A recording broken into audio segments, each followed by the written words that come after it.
Hello Forge members, I'm Randy Billings and we are filming a video about how to do sublimation here at the Forge. Behind the camera is Jonathan Barrow. Jonathan has been an intern with the Forge this summer. He is a student at Elon University majoring in film production. So we're looking for a first-class video on this sublimation. I get a lot of questions asked about what can you sublimate, what you can't sublimate. So we want to take our sublimation process here at the Forge kind of to the next level. So this video is an introduction to sublimation in general. It won't answer every question, but it's a start in teaching people how to use our equipment. First of all, there's two parts of the sublimation process. One is the computer and the printer. And we will cut to that in a few minutes, and we'll do some close-ups so you can see exactly what we're talking about. The Forge will provide a computer that is connected to a Sawgrass 500 printer, and that is a specialty sublimation printer, and it prints sublimation ink. It should never be used to print regular laser jet type output. It's only for sublimation. The Forge will provide the ink that goes into the printer. Now, at this point, when sublimation is not used all that much, the Forge will be able to afford to keep it in ink. If we grow to the point where we're going through ink really fast, and because it's fairly expensive, the Forge may need to go to some kind of a cost-sharing arrangement for sublimation ink. But at this point, computer, printer, and ink are provided by the Forge. Now, as a user, what you need to provide is, number one, paper. I've got a couple of examples of paper. This is what sublimation paper looks like. It essentially looks like any other sheet of paper. This is the side that's printed on. This is what we call the watermark side, or the logo side. And when it's in the printer, and I'll go over this when we move to the printer, it should always be facing up. You can buy this paper a lot of places. Amazon is a really good place. Roughly $20 or so for a pack of paper of 100 sheets. This is an example. Catherine from 3D Printing donated this paper. This is paper that I use a lot, and it comes from Amazon. And usually it's about 100 sheets. And sometimes the weight is 125 grams, sometimes a little bit less than that. But sublimation, anything that's labeled sublimation paper will do. The other thing that you need to be able to provide is heat-resistant paper. Now this is protective paper. This is an example of some that I use, and I ordered this off of Amazon. It is specifically for sublimation. You don't have to use this. You can use parchment paper, which you can purchase from the grocery store. You can use Teflon paper. You can use butcher paper. What you can't use is regular paper or paper that comes from an embroidery. I found some stabilizer being used as a backing paper not long ago. Do not use stabilizer on the heat press. You have to be careful about making sure that the paper is heat resistant, because you don't want to set it on fire and you don't want to damage the equipment or your project. Another thing that you'll need is heat resistant tape. Now, you can also get this. Michael sells a whole product line of sublimation things, but you can get this online too. It's heat resistant tape. And you'll see in a few minutes when we start talking about our designs, you have to be able to put it on your design onto your project and have it stay there. So that's what this heat resistant tape does. And if you don't have that, if you were to use Scotch tape or masking tape or painter's tape or something like that, you may not get the output that you want. You may set it on fire. It won't work right. So heat resistant tape.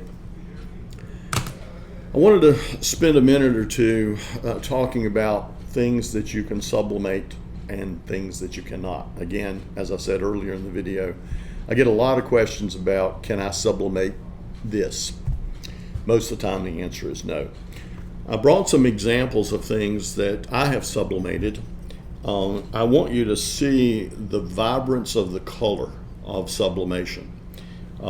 This is an example of a tile. This is a ceramic tile that I did. Here's a couple of more examples of tiles. Mainly I just wanted to point out the bright colors. I think sublimation gives you very good output if it's done correctly. I also did these canvas bags. This is just a design of a turtle, but a lot of different colors. Now this is a rough textured bag, so it didn't come out quite as vibrant. And here are my dogs. So that's just another example of a canvas bag. We can also do sublimation on mugs and tumblers and things like that. This one's with my logo, and that's done on a separate heat press that we'll go over in a minute. This is another type of tumbler that I have done. Again, brilliant colors. We've done a number of coasters. These happen to be neoprene coasters that Jonathan did. Very good color in square and again in round. The point being, as long as it's designed for sublimation, we can print on it and we can get a really good quality output. We have also made some stickers. You can, in addition to regular sublimation paper, you can buy sublimation sticker paper. So rather than sublimating directly to the product, you sublimate to a sticker sheet, and then you heat press this design to the sticker sheet, cut out your stickers, and you have a sticker. Jonathan did these for the Forge, and we are doing a lot of this kind of stuff for giveaways. Lastly, and this is the thing I think is most spectacular with sublimation, are shirts. Now, this shirt is one that I did for my e-bike, but I wanted to wear it for this video to show you the vibrance of the color. Now that leads us into what do you put this on? It must be polyester, and it must be of a light color. Now, the rules say anything above 65% will work. I have never done anything lower than 85% polyester. This shirt, for example, is 100% polyester. Anytime you go online, if you go to places like Jiffy or alldayshirts.com, they will have tags on their products, sublimation shirt. So you know that they have a high quality, high content of polyester. So it has to be very high in polyester. It needs to be white or near white. I have had success with very light mint green colors, very light yellow, and of course white. Sublimation does not have a pigment that is white. So when you print something, if your design has a whole lot of white in it, then it's going to pick up the color of the shirt. Will not pick up the color that you intended, which was white. So you need to keep that in mind. And a lot of people don't like all white. A lot of people don't like all polyester. But if you are going to sublimate, that's what you've got to do. That's just the way sublimation is. Now the process of sublimation is taking ink off of this paper, and the special ink that comes from the Sawgrass 500 printer. It comes off of this paper, and it is heated and pressed into the fibers of your garment or tumbler, whatever. It melts down into the fibers of the polyester, and then when it's cooled, it solidifies. So you cannot feel this design or any other design on a product. It is seamless, as we would say. So again, very high polyester content, very light, People ask me all the time, can we do color? No, you can't do anything other than white or near white, very light colors. Can we do cotton? No, you cannot do cotton. That is the short answer. There is a workaround, but it's far too detailed and complicated to get into that for this video. It involves sometimes bleaching a shirt out to get it to white and then coating it with something. For the most part, we say when we're going to do it here at the Forge, we're going to sublimate on polyester or very high content polyester. I also get a lot of questions, like for instance this mug. Could I sublimate directly to this mug? No. What we did is we sublimated a sticker and we put a sticker on here. Can we sublimate products that are coming out of the pottery department? No, we can't. It must be a product that has polyester or polyester coating, polymers of some sort, such as this, such as these ceramic tiles. They have been coated with a polymer. So I'm going to move over now. We're going to take a little short break in the video, and I'm going to move over to the Sawgrass printer, and we'll talk a little bit about the computer and the printing process. Okay, this is part 2 of sublimation, and we move to the computer and to the printer so you can get an idea of how you will get your design outputted. Now, to me, the design part is probably one of the most challenging parts of the whole process. Most people are going to design something at home on software that they're familiar with, or they may come here to the Forge and design their project here at the Forge. And we have a number of opportunities for you to do that here. I'm not going into design in this video. We may do a separate video on design, because that's going to be very specific to what you're interested in doing and what you want to put it on. But this is the computer that we use for sublimation output. Now, the sublimation printer, which this is the Sawgrass 500 printer that I alluded to in the first part, is connected to this box by a USB cable. I will come in here often and find that that cable is disconnected. So you just need to make sure that it is in the USB port connected to this printer. And this is the way the printer will look if everything is okay. This blue light will be on, that's the power light. If you see any other lights flashing, that'll tell you maybe one of several things. One, it is low on ink, and something needs to be done about that. Now, it will sometimes go ahead and print when it's low on ink, but then there's a risk about quality. You may not get the colors that you need. There are 4 colors in this printer. The colors are here in this drawer. This is not something that members should be messing with. Braven or someone else, one of the mentors will change these cartridges out. But you might get a flashing light if it is low on ink. The other thing is if it is out of paper, and here is the paper tray. And all you do, as I showed you in the earlier part of the video, this is the watermark, and it goes into the tray just like it does on any printer, and it closes.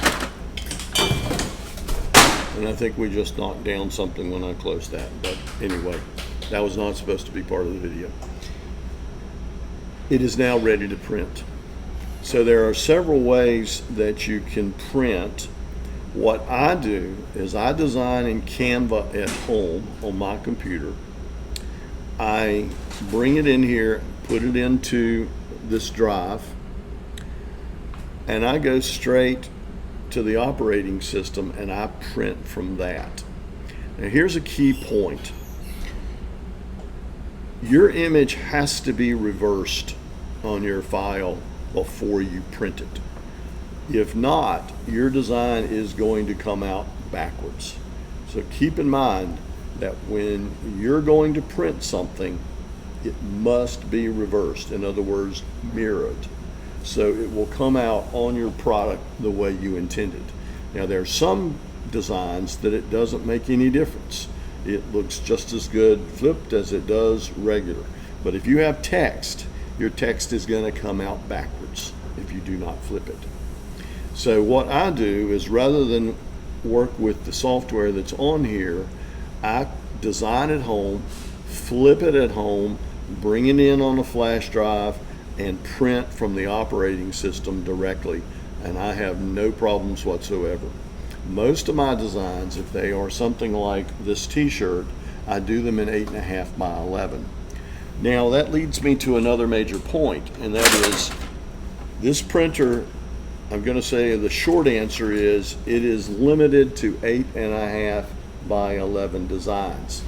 But you can see that for shirts and most things, that is plenty big enough.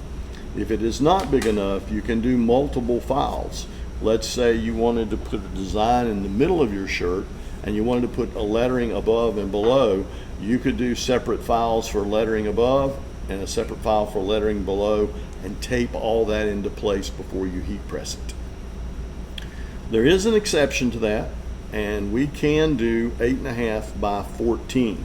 Now we do not have sublimation paper here for 8.5 by 14. That can be purchased just like this, and there is just a process here where you flip a couple of little levers and extend the tray out. I'm not going to go into that right now in this video. Maybe we'll do that at some point in the future, because most of the things that we're going to print is going to be 8.5 by 11 or smaller. Okay, the software that is most commonly used on this computer is GIMP, G-I-M-P. GIMP is on this computer. Again, I'm not going into detail with GIMP, but if you pull your design up on your flash drive and you double click it, it is going to default to GIMP. And you can follow the instructions in GIMP to tell it to print. The main objection that I have to GIMP is it will often resize your design to something that you don't want. I'm not sure how many times I've thought I've put it into the system at 8.5 by 11 and it's come out 4 by 4 or something like that. So you really need to watch and when you print out in GIMP. And there's some other software that you can print from. There is a utility on here for Sawgrass, but Sawgrass came up with an ingenious thing to keep you buying Sawgrass ink, which is much more expensive than the generic Amazon ink. It puts cross hatches on your design. So I do not recommend working with Sawgrass utility to print anything. There's other ways to get around it, and we at this point don't see the need that we need to buy Sawgrass ink. So I think that's about all I want to say about the printing. Again, there's much more to say about specific design issues, but we're going to have to tackle that as a whole separate video because it's pretty complex and pretty varied depending on what you're doing. So we're going to take another little break, and we're going to move back now to the process of heat pressing your designs onto your project. Okay, welcome to part 3 of our sublimation video. We have moved to the heat presses, of which the Forge has 2. We have what you would typically think of as a heat press. This is a flatbed heat press, and this is what you're going to use most of the time. This is a heat press for tumblers, mugs, round things such as that, and you will use that. It works essentially the same way as it does on this flat. You set the time and temperature, etc. So in sublimation, there are 4 things that you have to pay attention to when it comes to heat pressing.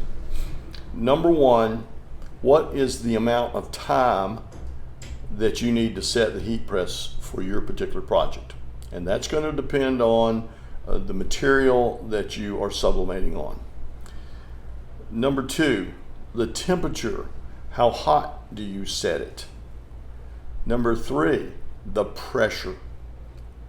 how much pressure do you put on the heat press on your project. And number 4, and in my opinion a little bit less important than the other 3, is whether you peel it hot or you peel it cold. So what you're going to have is your design is going to be taped down to your project, and when you take it off the heat press, sometimes your project might say peel it hot, which means you take it to the table, take your design right off. Sometimes your project might say peel it cool, and I tend to opt for the peel it cool or cold most of the time. So if I'm doing this shirt, I'm going to let it get very cool. I'm not going to feel any heat in it at all before I pull my design off. The reason for that is that, as I said in the earlier part of the video, the ink has been melted and turned into a gas, and that is affixing itself to the fibers of your polyester project. It needs time to cool, and the cooling is what solidifies the ink down into the fibers. So that's why I opt most of the time for a cool peel as opposed to a hot peel. What I'm going to do is turn on the machine right now, or the heat press, and show you what I'm talking about of how to set your time, your temperature, and your pressure. First of all, this heat press is connected indirectly by a box that's plugged into the wall here. There is a supplemental box that this is plugged directly into right here. You always need to make sure that is on. If that does not come on, then go and check the yellow box up underneath. Sometimes that trips or gets tripped or gets cut off, and just push it and make sure a green light comes on. And usually that's what the problem is. So number 1, turn it on here. Number 2, there is a switch on the side of the box. Turn that on and you will hear it beep. Number 3, the first thing you get is what temperature it is currently and the temperature that it's set at. So as an example, for this shirt is pressed at 385 degrees for 40 seconds. I have had projects that have gone 2.5 minutes. The ceramic tiles that I showed earlier in the video, they were a 2.5 to 3 minute press. I have had some that were 10 and 15 second presses. So it all depends. How do you find that out? Number 1, you can look at your material. Sometimes it's on the box for the paper. Sometimes you might get a garment, a blank of some sort, and it tells you how long to press it. But what I almost always do is I go out and Google it, and I look up how long do I press and at what temperature do I press a 100%, a 90%, or whatever polyester shirt, and it will tell you a range. It always says a range. Now this particular heat press runs about 12 degrees hotter than the temperature gauge says. So you sometimes need to factor that in, but you almost always are going to get a heat range, 365 to 395 or something like that. I almost always take right between both the temperature and the time, but that will depend. And sometimes you might get ready to peel your design off and realize, wow, it didn't stick on there. You may have to put it back on and press it some more. But I have not found that to be the case if I go right in the middle of what the recommended range is. So as you see, this is starting to heat up, and it's now showing me it's 77 degrees. But if I want to do it at a different temperature, I hit set, and that says 385. Let's say I just want to, and sometimes I'll point out a flaw, a deficiency in this gauge here. sometimes you have trouble getting it to go up and down, both on time and temperature. So you have to kind of sometimes hold your mouth just right. But when you hit set, it is ready to set the temperature, and you hit it again, it's ready to set the time. So from the start, see, sometimes I have trouble getting it from, that's the startup screen. You go one press and you can set, if it will go, come on. There, okay. See, it went down to 380. That's just say that's what I want it to be. Very sensitive. Sometimes you have to move your finger around on the arrow just a little bit. Sometimes you just kind of have to hold it. But once you hold it down, sometimes it goes really fast. So just work with it. That sets, the first one sets the temperature. Hit set again, that sets the time. Right now it's set for 39 seconds. I'm going to go up to, okay, in that case it actually went down when I hit the up button. So we're probably going to have to get this, okay, there you go. So I got it up to 41 seconds. But anyway, it's, you move the time by the up arrow or the down arrow. At that point you are ready to go. The third screen shows an F for Fahrenheit. One time I came in to sublimate something, to press something, and I could not get it to go up any higher than 200 and some degrees. I forgot what the amount was. Turns out it was on Celsius. So when you hit the third screen, always make sure that it shows the F for Fahrenheit. But 99% of the time it's going to be on Fahrenheit. And 4 is nothing you need to worry about, and you go back to the main screen and you will monitor your temperature right here. And so this does not come up immediately. So you don't want to wander too far away from any heat press that's on, but it's probably going to take 15 minutes or so to get up to 385 degrees. That is one of the reasons I'm not actually going to do a real live press here, because it just takes so long. The only other thing that is on this screen is the counter, and that's the number of presses. Right now we're 726 presses. That's of no concern to you at this point. So that's the way to set time, temperature on the machine. The other thing is the pressure. There is not a gauge on this. So it's one of those deals where you go, that seems like hard pressure. If you feel like that's too hard, you can turn this dial, you can lighten it up, and keep pushing it down until you get the pressure you think it needs. I wish there was a gauge on it. Some of the more expensive models do have gauges and tells you how much pressure. This one does not, so you just simply have to go by how it feels. I don't know if you can tell by the way I was pressing that. I would say that's probably medium pressure. The other thing to pay attention to is there's a switch in here that when you bring the handle down, listen for the beep, that starts the timer. And you can see right here on the screen, it went from 40 seconds or whatever I had it set to, and it starts counting down. When it gets to the end, it will give you a loud beep. So I recommend never walking away from this while something is being pressed. You could get distracted, pulled away on something else, end up burning up your project, end up burning up the textile studio or whatever. You need to kind of stay close to this. So I'm going to turn this off so I don't get it up to heat, but I'm going to pretend like it is on and show you exactly what happens when you press something. So what I have here,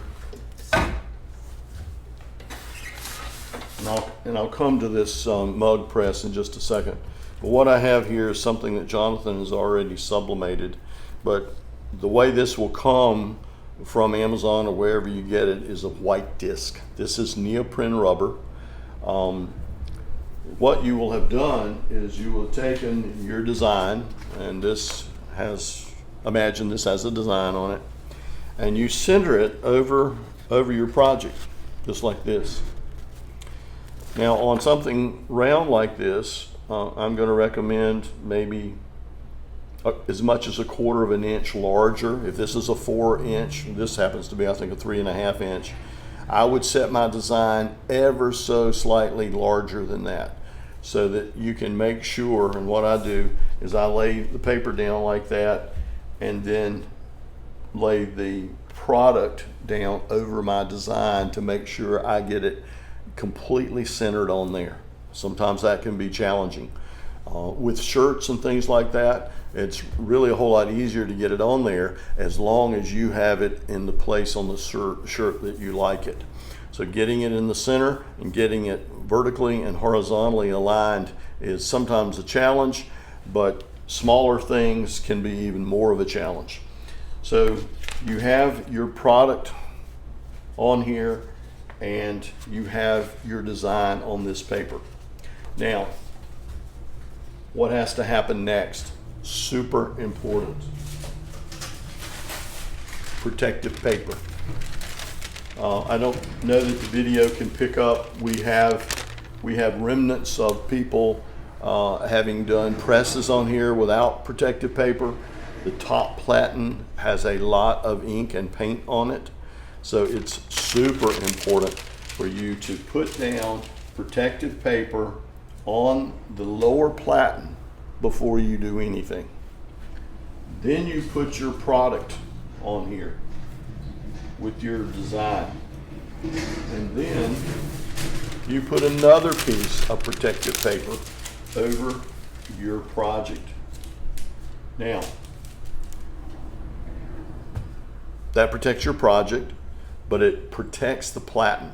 So I've had some coasters in particular give off some ink, and I have finished, at one point I had some examples around here, but we had green circles from the dye from the coaster coming off on the protective paper. That would have gone on to the platen. So protective paper, super important, and I've gone over what constitutes protective paper earlier in the video. So we have everything aligned just right. So you swing it over just like this, you press it down, you already have your time and temperature set, you press it down, and you wait until the buzzer beeps. And so if it's my shirt, it's going to be 40 seconds. If it's this coaster, I'm not sure, I can't remember exactly how much time. And then you swing it off. Now, I think it's obvious that if you have set this heat press at 385 degrees, your project is going to be hot when you pull it off. You can use garden gloves. You can use gloves specifically designed for sublimation, heat resistant gloves, but I recommend using gloves.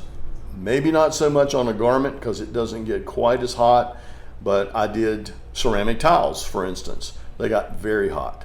The mugs, the insulated mugs, they get very hot. So I'd recommend keeping a pair of gloves or figure out some way to protect your hands. So what I normally do is I take my lower level of protective paper, take my project out like this, and I go over to the table and I lay it down and I leave it until it cools.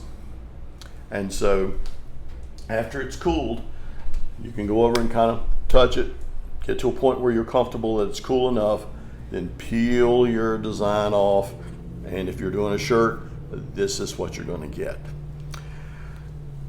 So the things to remember with the heat press: time, how long do you press it? 2, temperature, at what temperature do you press it? 3, what pressure do you use to press?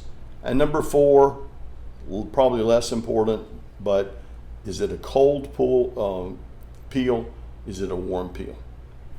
So the cup press works exactly the same way.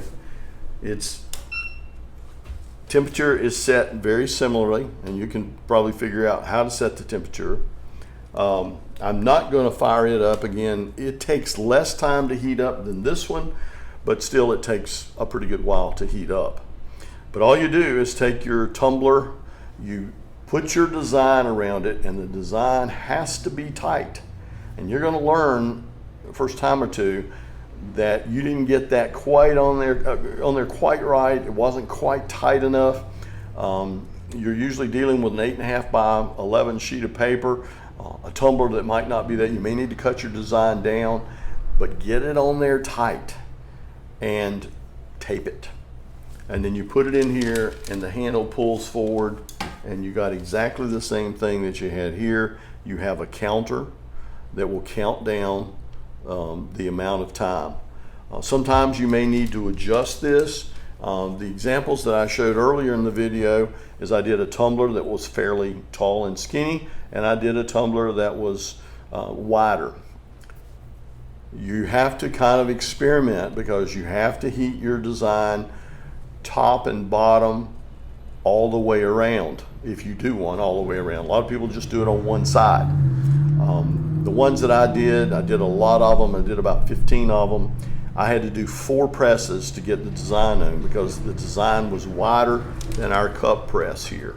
So you're just gonna have to kind of think through that. Can't cover all possibilities in the video. Be glad to answer any questions if you have a specific project that you're dealing with, but sometimes that can be a bit of a challenge. Okay, so the last thing I want to talk about just a little bit are these stickers. And again, this is sticker paper. Really doesn't look like anything but glossy paper. In stickers, you're not sublimating onto something, you're sublimating onto sticker paper.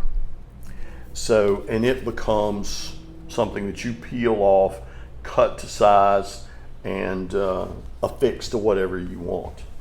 But rather than sublimating to a garment, you simply apply the design. Let's say this piece of paper came off our Sawgrass printer. It has a whole bunch of stickers on it, and you put it on here and you sublimate it with protective paper underneath, protective paper on top, and you sublimate it the way you do anything else. Okay, I can't think of anything else at this point that I want to cover. I think what we've tried to do is give you a general overview of the sublimation process. I think we're probably going to need to have a class or two where people can actually come in and do a project, do a take-home of some sort. I'll be available to answer any questions. I'm Randy Billings, and I am on Slack. You can direct message me if you have any questions. The Forge's goal is to advance sublimation and have people take advantage of the capacity that we have. Again, my appreciation to Jonathan Barrow, our intern here this summer. He'll be going back to school at the end of July, but we appreciate his technical skills and knowledge and what he's contributed to the Forge process this summer. Thank you, and feel free to reach out.